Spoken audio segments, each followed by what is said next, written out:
guys, I am Michaela Dice. I just wanted to say thank you so much for joining us here on my podcast, Because You Belong Here. The purpose of this podcast is to talk about testimonies. I am a firm believer that your testimony should be someone else's prophecy. So we will be talking with some of my friends and family and people that I love about things that God has done in their lives, and I will be sharing different things about things that God has spoken to my heart and things that I've experienced through Him and His Word. And so I just wanted to tell you, grab a cup of coffee, pull up a chair, and come hang out with us as we go deep, discovering the ways that God has proven His love in tangible ways. I am so excited you're here.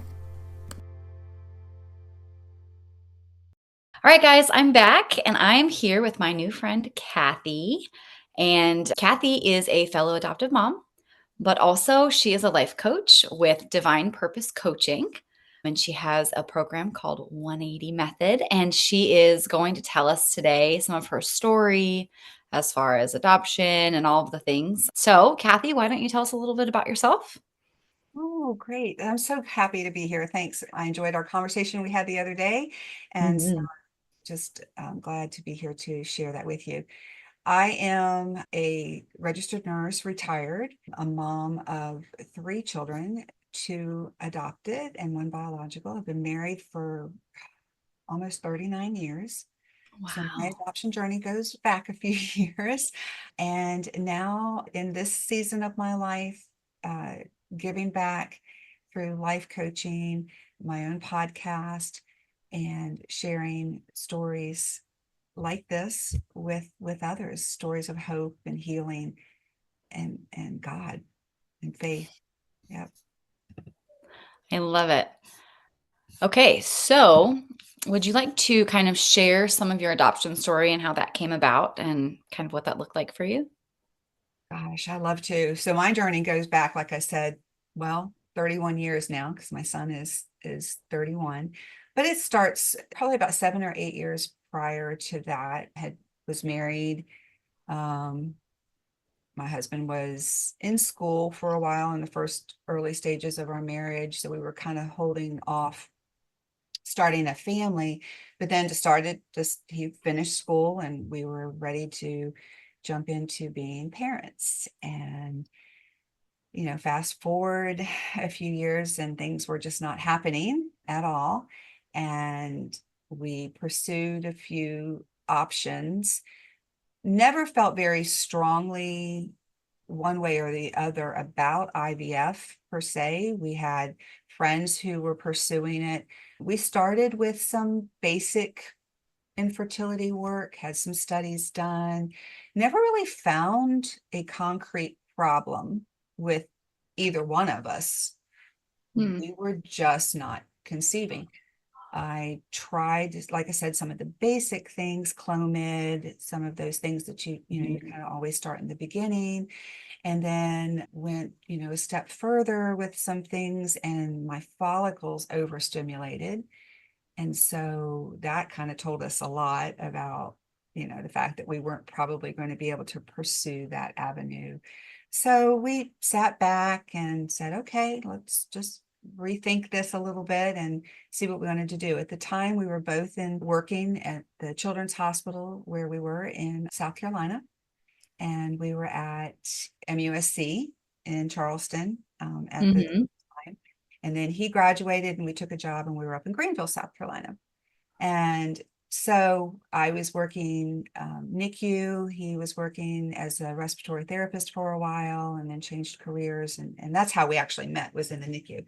But we both had experience with caring for those little precious souls. And, Mhm. we saw um, some children that came through the nursery that were placed for adoption. And uh, so we talked at length about what creating our family would look like. And we prayed really hard about it and decided that when the time came, we would pursue adoption.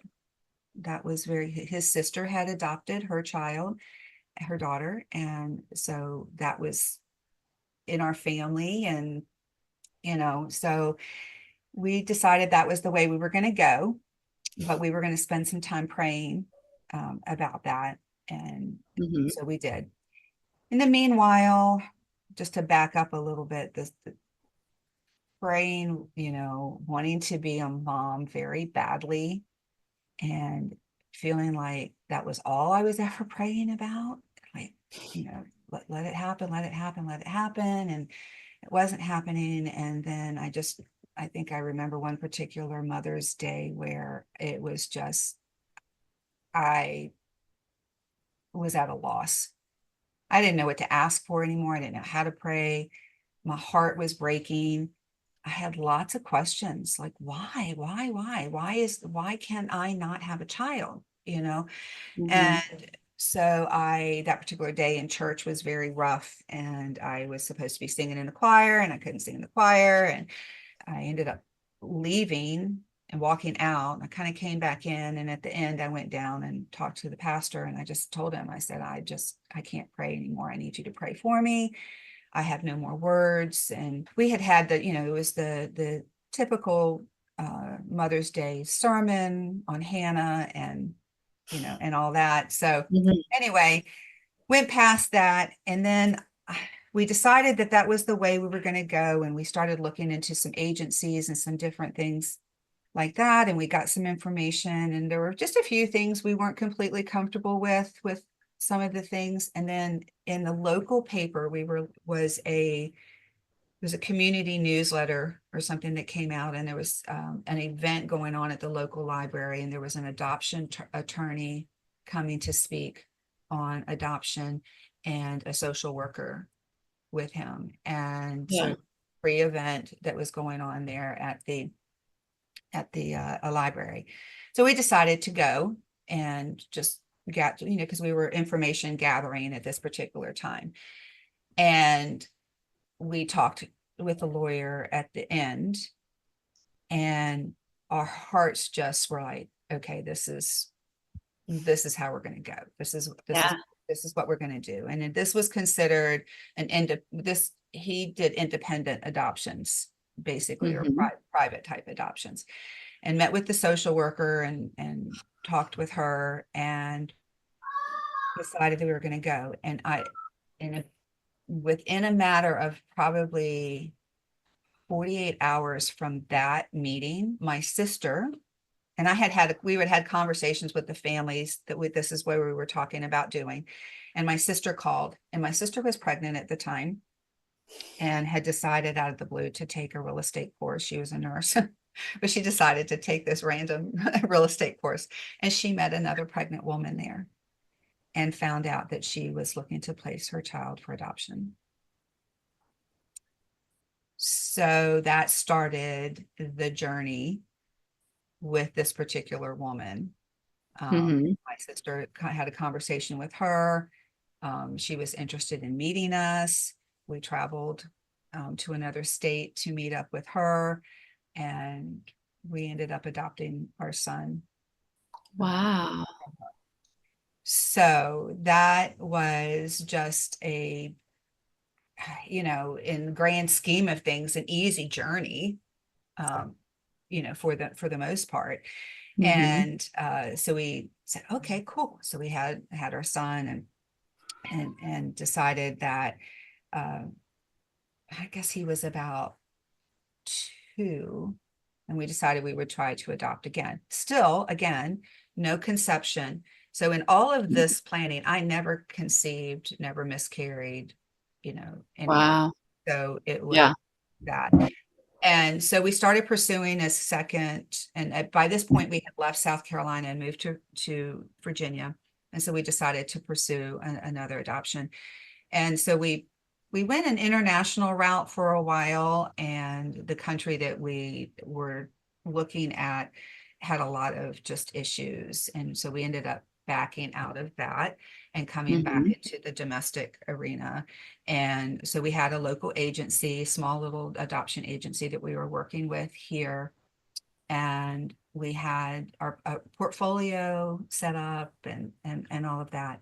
And we had a 1-800 number, and we did, all those kind of things. And we had a couple that obviously we didn't get picked. And then we had one that we were getting ready to actually go as far as me driving to the hospital to meet up with her because she was in labor. And on the way to the hospital, I get a call that she had changed her mind and she was choosing to parent, which is fine, but devastating too at the Right. same time. Unfortunately, she did not deliver that day, but delivered stillborn a couple of weeks later.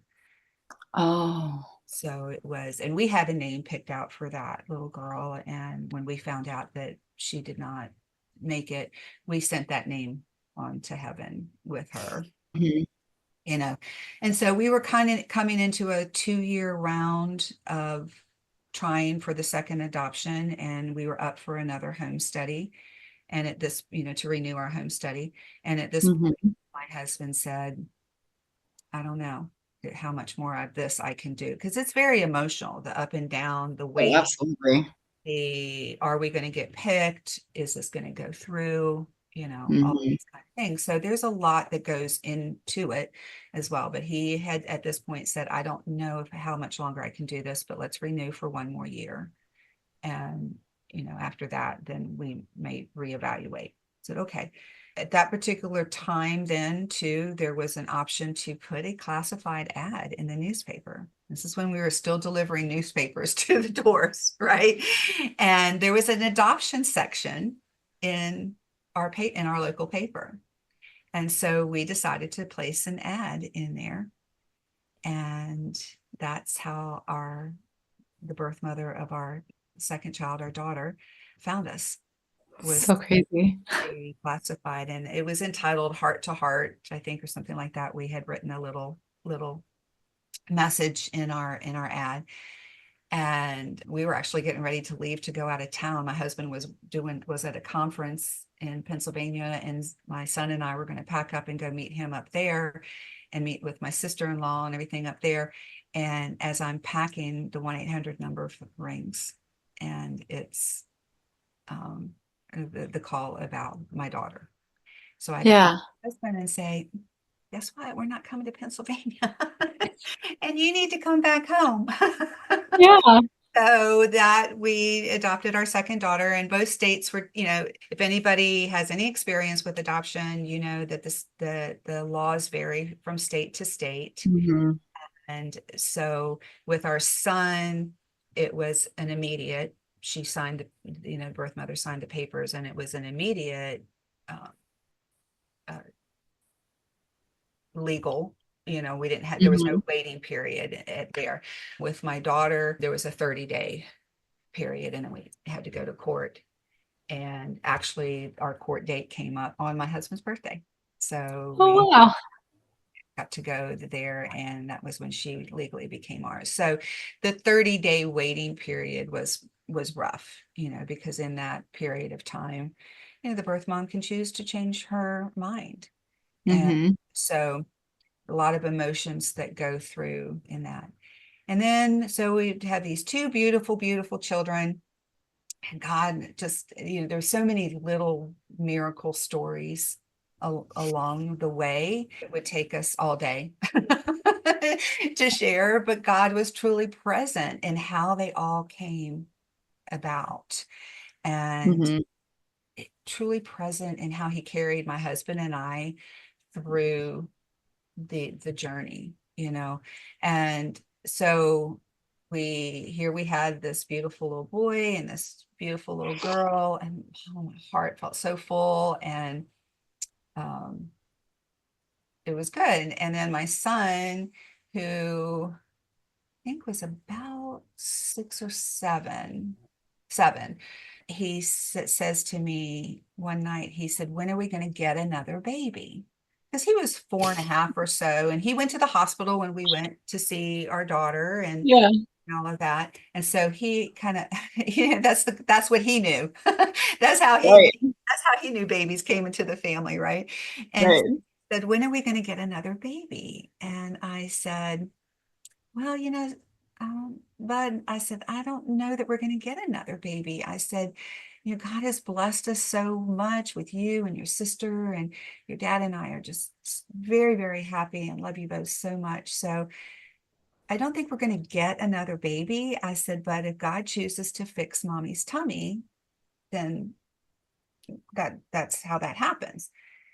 And so his little heart prayed for God to fix mommy's tummy, to which at 39, I got pregnant, my one and only pregnancy. Yeah. And so we tell him all the time that this is what this that she's a direct answer to his prayer. And he said, yeah, but I wanted a brother. And I said, I said, well, you weren't specific enough. But what he got is a younger sister who could stand up to him like any other brother would have. So Yeah. yeah, so Great. he got that. But yeah, so then we have this beautiful blended family, and I'm just happy to say that they're very, very close, all three of them. Mhm. And we are just so extremely blessed with how that all came about. Yeah, that's beautiful. And now you have a grandbaby, correct? I have three grandsons. 3 grandsons. So fun. 2, 8 months, and 3 months. Okay. So fun. Oh, you have a little baby. The babies, yes. Well, he's a big baby, let me tell you. He's got his father's genes, who's 6'5". So this 3-month-old Oh, looks like a toddler already. yeah. I love it. But yeah, it's a That's blast. Hey guys, I just wanted to real quick take this moment to let you know about scripture journals that I've been writing. I will include the links in the show notes for them, but I love to study scripture one at a time and in depth. So I have included spaces to write it in different translations, and then at the bottom of each page there is a box for you to use the Strong's Concordance or maybe the Blue Letter Bible app to study the in-depth original meanings for the words in the scriptures. And then there are questions that I put a lot of thought into for the practical application of each scripture. So I hope that you are able to gain a better understanding of different scriptures and how to apply them and how to make them meaningful in your own life. And like I said, I'm including the links in the show notes, or you can search for my name on Amazon. So Yeah. Okay, so I know that it was a while ago, like, 30 years, but I'm wondering like does the like what that home study process looked like then as opposed to like because I don't know, what has changed. the home study process for us was, you know, lots of questions, Yes. lots of questions coming in, That has looking not at, changed. huh? That has not changed. Um, coming in, looking at our home, looking at the physical space, looking at safety issues, looking at, the standard things like that. But it was a lot of personal issues, a lot of how we intended to raise, how we intended to discipline, Mhm. how, our relationship, what did we have a good relationship? A lot of, yeah, I mean, I feel like they dove in pretty personal into what what how healthy our relationship was, Mhm. what kind of family support we had, was our family accepting, of an adopted child and not biological child, a Mhm. lot of stuff like that. I mean, it was intense, and I do recall, I think they came back. I feel like in South Carolina, she might have come back once. And I think we might have had a couple of visits here in Virginia afterwards, Mhm. but not not Yeah. anything, I think being from the kind of more private sector, it was a little bit less of that kind of thing. So, Yeah. but yeah. But yeah, I mean, it was deep, personal, Mhm. as I remember. Well, and I think for anybody who's listening to this conversation and thinking about adoption and home studies, I think that those questions are so important to make note of Right. Because I think when you start the process and they start asking you these questions, you're like, this is kind of invasive and you don't want to talk about it, or you think like, why does that matter? Let me tell you that it matters. Yes. Like adoption is beautiful and it is, like the Lord's blessing on your family can be Right. adoption, Right. but it's hard. Yeah. And so those questions of like, who's your village? Mhm. How do you plan to make sure that your marriage survives this? Like Mhm. those Right. kinds of questions are important. And I think that if you are in the process of doing a home study or you're in the process of thinking about it, when it Mhm. comes to those questions, don't just answer them blase. Like, don't just be like, oh, yeah, I'm going to answer this question. And so that I'm going to say what they want to hear. Pray through those questions, Oh, absolutely. And you know? I would say have the conversations with your spouse, Hmm. especially the discipline conversations, the faith conversations, the how, how you're gonna, because don't assume that Yes. that how the other person wants to raise or not raise. Now, you may have had these conversations already, but if you haven't, I would say have those conversations so Yeah. that when you talk to the person at the home study, you both can be on the same page, you know, Hmm. and solid and solid in that. So Yes. that would be my advice in that. To have Yeah. those, And I would and they're hard even, conversations to have. You might learn something, and you may have to figure out a compromise or something, but right. they're important conversations to have for the health of your relationship and the health of the relationship you have with the child. So yeah. Oh, absolutely. Yeah. Definitely. And I also think it's interesting, because we adopted in 2 different states. And to Right. hear you talk about adopting in 2 different states, like our states were completely opposite sides of the country. Like we adopted our boys through foster care in Arizona and our daughter through like a private adoption in Alabama, and just how different the systems operate. And then, I mean, yours were just a couple states apart Yeah. and they're very different. Like for our daughter, it was in Alabama, it was like the birth mother has 5 days to change her mind. No Okay. questions asked. Right. And then after that, she has 2 weeks where she could still petition the court and say, "I think that I was under duress," or "This isn't the decision that I wanted," or "I was Right. Right. coerced," or whatever. Right. So that whole 2 weeks, like, you're kind of, like, on edge and trying to figure things out and, like, trying to still just embrace even Yeah. if things could change, like, "This is my baby," and all the things. So it's interesting to me that you said, like, in South Carolina, I mean, it might have changed since then, Right. but, like, did you have to go to court or you just signed everything at the hospital for your son? No, I mean, because yeah, we just signed, everything was signed right then and there. I mean, the lawyer, yeah, it was crazy. Yeah. The lawyer was there with the papers. I do remember, so the difference between it's so funny because she wanted me to come and be at the delivery, Mhm. and that was forbidden. I couldn't go. I couldn't do it. And she really wanted it. And then the social worker was like, no, you cannot go. You can't do that. And they said, for one, the hospital doesn't allow it. And two, we can't do anything to interfere with like that duress kind of thing that would Mhm. imply that she was put under any pressure. And Okay. so we just had to wait until we got confirmation. Now, the social worker was there with her. And so she took a couple of pictures for us or whatever. So I have those. They're just blurry, weird. The lighting was terrible or whatever, but I have them, right? And then the birth mother, she had called and she's like, please come to the hospital. I want you to see him. Please come, please come, please come. And she kept begging and begging and begging. And so I'm on the phone and I'm crying to the social worker. I want to go see my son. I want to go, you know, and all she could say is, if you can go in there and do it without acting like any sort of way, you know, Yeah. then you're just going to just know you're taking a chance.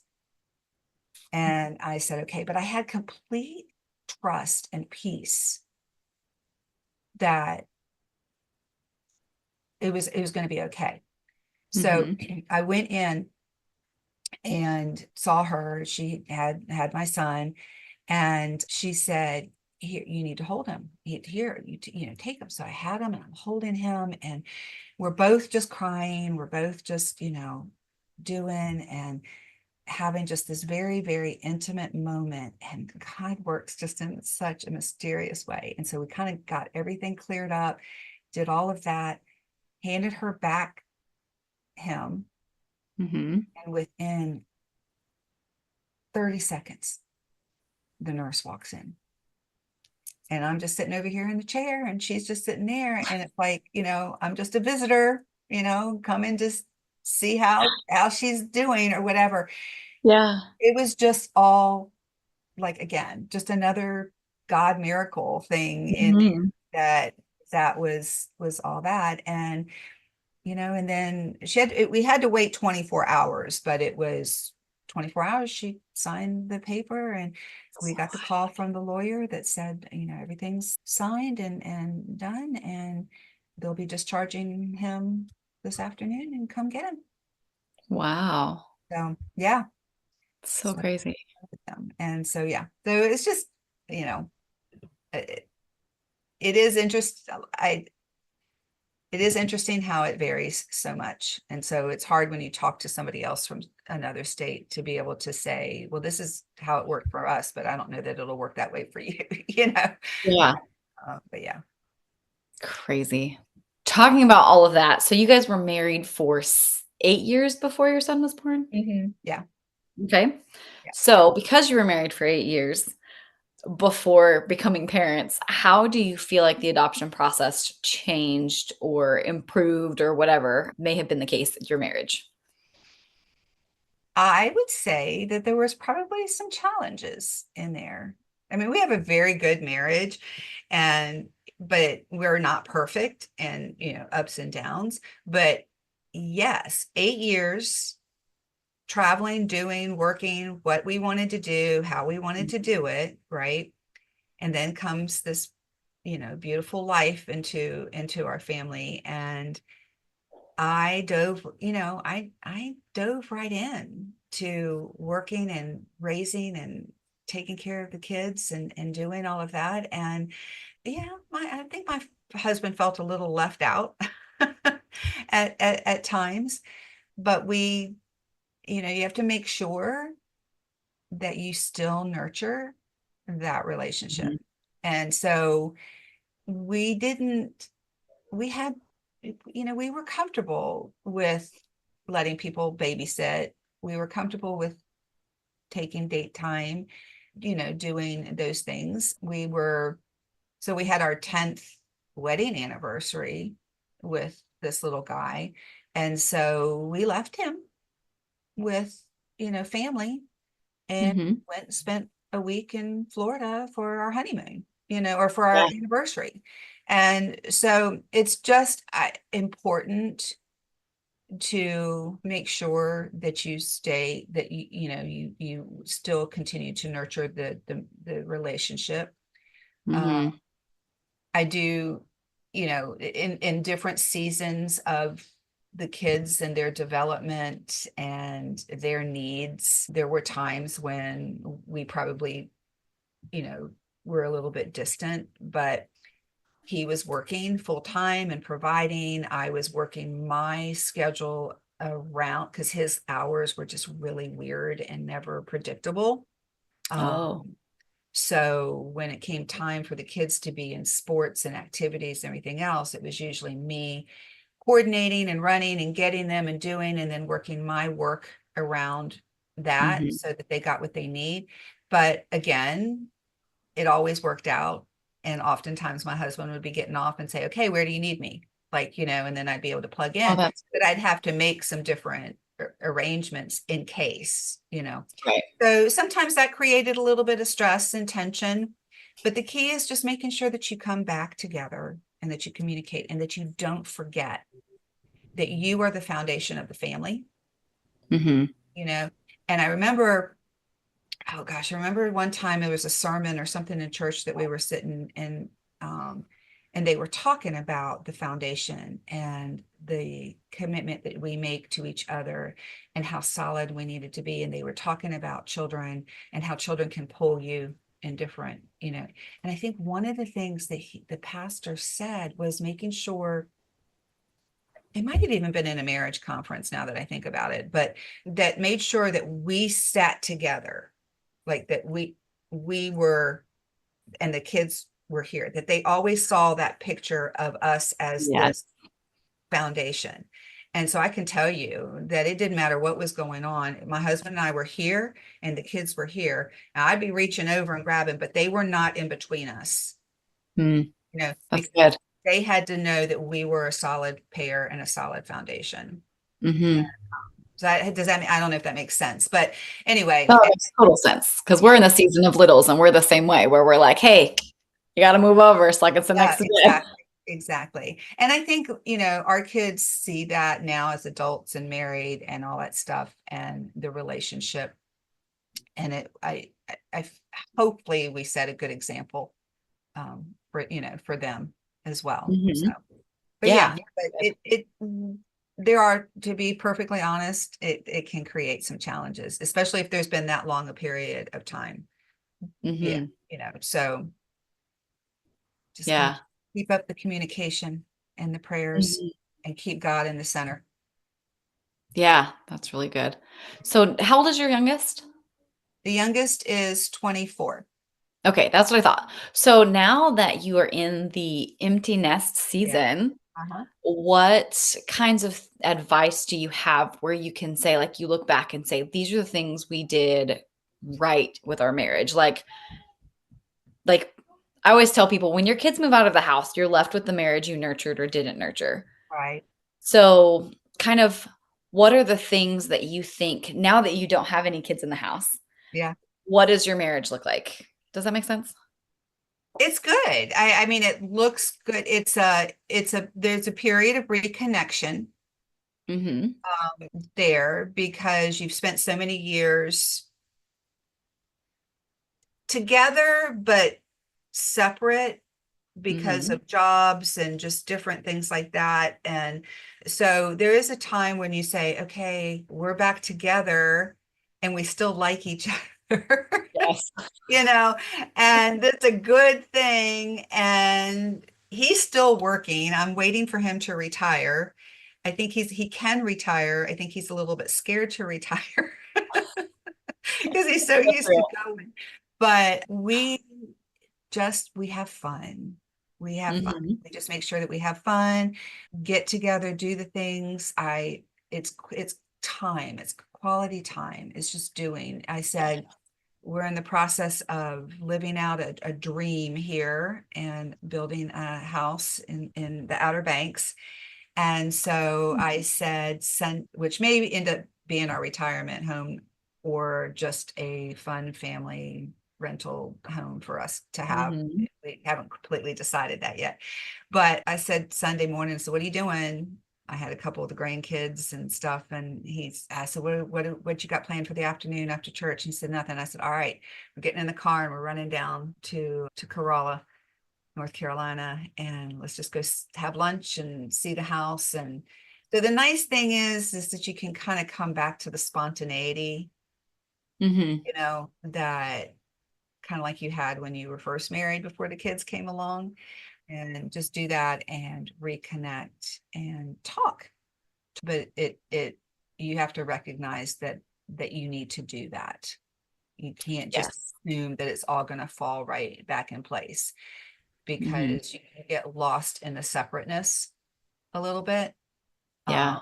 and so you have to make a conscious effort to reconnect until it becomes normal again. Does that make sense? Yeah, no, it makes total sense. So yeah.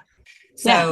So it's good. And so now I kind of retired early out of a situation that happened with my daughter last year. And so I went on leave and try to help her through a health issue and decided I didn't want to go back. So I retired early and blessed that I could. And so now I'm kind of back to managing the house and doing fun things and also rediscovering myself.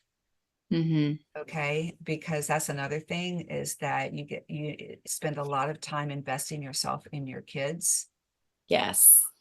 that you kind of forget. And that's part of who I'm trying to reach in my coaching as well too, is that an age group where they're getting ready to enter into the season of life, or they have entered into it, or they're in it deep, and they're just trying to figure out who they are. Um, Yeah. because everything has been so into raising the family. Mm-hmm. Now, what is my purpose? And Yeah, that's beautiful. so that's, yeah, that's where I am, Mm-hmm. all that and where we are. And he's supportive. I mean, he's like, Yeah. yeah, watching me do social stuff and shaking his head, but it's all okay. I shake my head sometimes too. So, And I think that's the whole process, right? right, exactly. So, You never really like feel like you made it. It's always like, what's next? yeah, yeah, And yeah. why is this so awkward? I know, right? I love it. Okay, so the next part of the conversation that I'd like to talk about is kind of how you saw the Lord working through adoption, whether that, whatever that looks like what did you learn about God through how he worked in your adoptions? That the timing is all his, Mm, number one, which is the amen. hardest part, I think, to deal with because we want it and we want it now, Hmm. right? And it's waiting. It's the waiting. It's that waiting part. And then looking back and knowing that the timing was just absolutely perfect Hmm. in the way that it came about. And the other thing too is that he hears. I mean, he hears our cries. He does. He hears them and he's listening, and he's Hmm. going to do what is the best for us, you know. Yeah. And I just can't imagine our family being any different than it is, in the way it was created and who they are, who the children are as people, you know. And Hmm. so he's just he's faithful. He is faithful. And Yes. he is he's just there. He's just there all the time in every little thing. And the thing of it is that I think the other thing I've learned is that I've got to stop and listen Yes. for it. Okay. And because if I hadn't, I don't know, if I hadn't stopped, if I hadn't taken a moment to breathe, sit down, read the paper, or reflect, or talk, or what, we wouldn't have seen the lawyer's ad, Yeah. in the event, or the event that was Hmm. there. So it is about being still and listen. There's something I came across in the devotion the other day, that God does like 10,000 miracles, at a time, and we often only see three, Oh, wow. because we don't. It was like a Hmm. quote in one of my devotion books or something like that, but That's really good. don't take the time to stop and listen and look and see what's around Hmm. us. And so I think that was a lot of what I learned during that time, is to just pay attention Yeah. to what he's saying and what he's doing, That's so good. so we don't miss it. Yeah, I've never thought about it like that. You said 10,000, but you only see three. Like, it's just mind blowing. Yeah, it is, because So real. he's doing stuff every day, every minute of the day. Hmm. And we get so involved in our everyday human life that we forget to look, at what's around us. So yeah. Yeah, that's really good. Okay, so before we wrap up, do you have any other advice or tips or anything that you would say to a family who is considering adoption that you feel like they need to be able to embrace? I would say number one, prayer, always committed to prayer, Hmm. and bring into your life people who are going to go to battle with you. Yes. Okay. So share your story, share your heart's desire, and Yeah. find that community of people who are going to pray and go to war with you, because it will be a battle. Um, Hmm. this is in my mind, another area of vulnerability that the devil just wants to kind of grab hold of Yeah. and try to break down your relationship, break down what of that. So keeping that grounded and with a village of supporters to help you with that it will be important. I would say know that there will be ups and downs, that there will be some rough, yeah, there's going to be some rough patches emotionally. There, it is not without some disappointments. You know, we had them. Unfortunately, we live in a world where people just are mean, you know, and Yeah. they're going to want to take advantage of the situation. And we had a couple of we did have a couple of calls that came into our 1-800 number that, of course, we always referred them to our liaison, Hmm. at the agency, especially between my son and my daughter, and people who were just looking for cash, for money, and Hmm. a couple of some disappointments in that way. But again, just it's a good thing, and know that it's a good process and it's a good option for people who are struggling to have Hmm. children. And there are so many children out there who need a home, right? Hmm. And while I had from birth and hospital, if pray through that. Is that something you have to have, or will your heart be filled and blessed with a child that's a little bit older, who has, Hmm. so those are conversations. I mean, and those are the things that too, is to make sure that you have the conversations and that you all are on the page of where, what age you're looking at. Yeah. So I would say be okay with the decision that you make, and don't let anybody make you feel otherwise. Hmm. That would be the thing. Because if you're in, if you're in God's will, it'll happen the way it's supposed to happen, and you will have the children that you're supposed to have. That's right. However, right. And so Mhm. I guess those are just the things that I would say is, know that it's not going to be an easy road, but it's going to be a beautiful, beautiful blessing at at Yeah. the end. So yeah. That's so good. Well, thank you so much. This was such a good conversation, and I am so excited to share it. Really appreciate you being here and sharing all of your story. I'm excited. I've shared it many times with other people privately.